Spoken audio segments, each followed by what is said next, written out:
Hello and welcome back to Simple Essentials. My name is Emmy and I wanted to check in with you following my 7-step declutter method that I shared just the other week in another video. If you haven't seen that yet, I'm going to link it below in the description box so you can check it out. But I wanted to use this opportunity to kind of answer a few questions. A few of you contacted me and sent me some questions or some comments. Some of you found it really inspiring.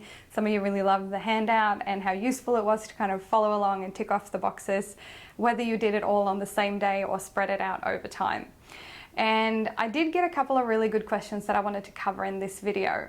The first one being, how should I tackle decluttering if I'm feeling really overwhelmed? And the answer to that is that old classic, how do you eat an elephant? Well, you do it one bite at a time. And that's exactly why I gave you the printable checklist, because even if you can't tackle a whole room or a whole section in one go, you can definitely get started with like one area. And if you want to break that checklist down into smaller steps even then and just go, I'm not even going to attempt the whole kitchen or even the whole pantry, I'm going to do one shelf in the pantry. What I can recommend is however you tackle it, make sure that you have a little checklist or something so you can tick off and have that satisfaction of actually dealing with an area and having that completely done, however big or small that area is. You will probably find as well that the first big declutter you do is going to feel really overwhelming, whereas over time when you come back to this again, it's going to be a heck of a lot easier to go through and do it.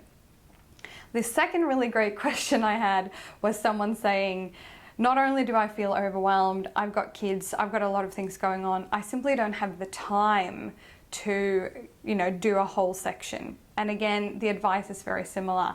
I would recommend you to start with one of the things that bugs you the most.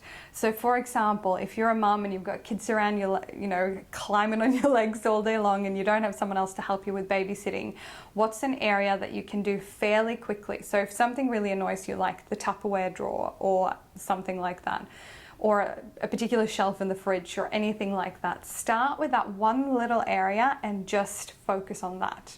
And if you can't complete it all together, try and come back to that particular area that annoys you the most and deal with it maybe when your kiddos are down for a nap or something like that.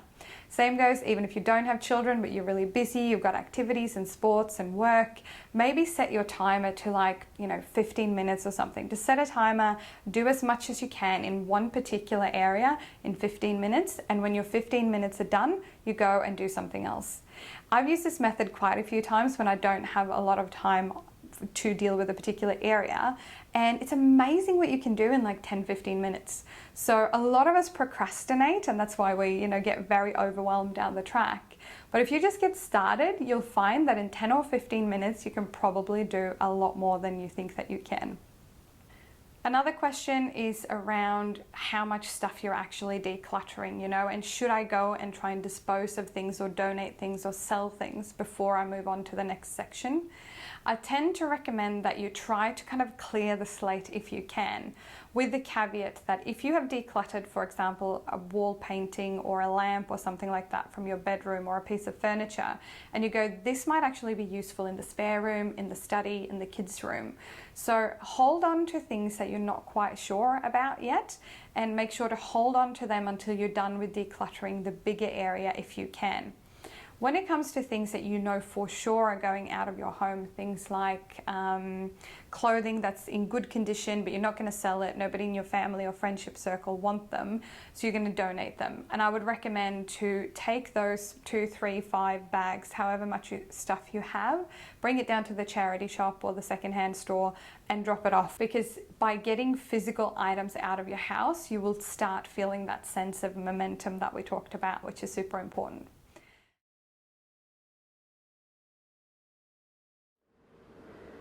Hi guys, I just wanted to quickly update you on the decluttering that I've been doing as well. So I wanted to show you the full extent of it. I've just covered up the table here. We have a glass table, so I've covered it with a blanket so you can see more easily. And Freya's obviously walking around and helping me out.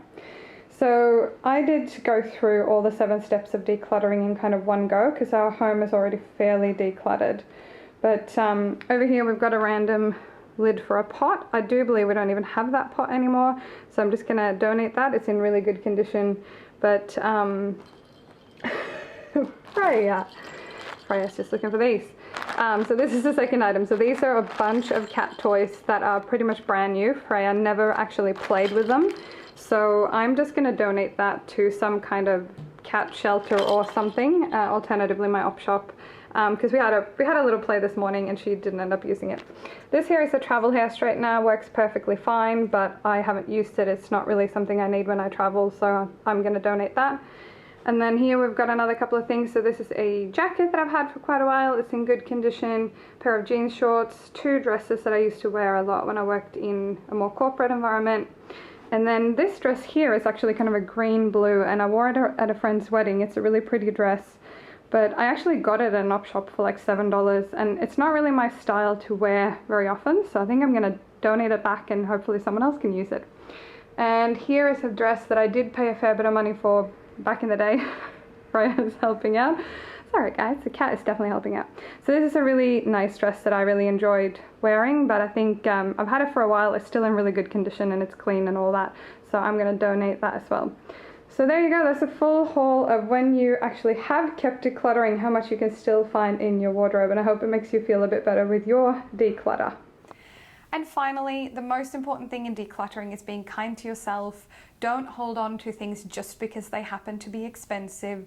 Ask yourself 2 very good questions, which is, one is the Marie Kondo question, which is, does this spark joy, or do I like or enjoy this item? And the second question, which I often ask, which is it practical? Is it useful? Have I used it recently? If I really haven't, if I don't even use it within the year, then it's probably time for this to go. And if I ever needed an item again like this in the future, I can probably go purchase it somewhere else. So those are my quick tips and answers to your questions. Be kind to yourself, be gentle. Decluttering is a process, and as you've seen in some of my footage already, I'm still going at it, and I've been decluttering actively for years. So it's all up to you how big or how small you want to make this challenge.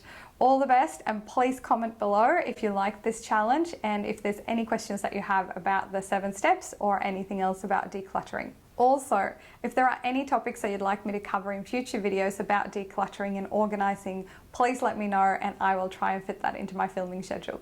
All the best, and see you in the next video.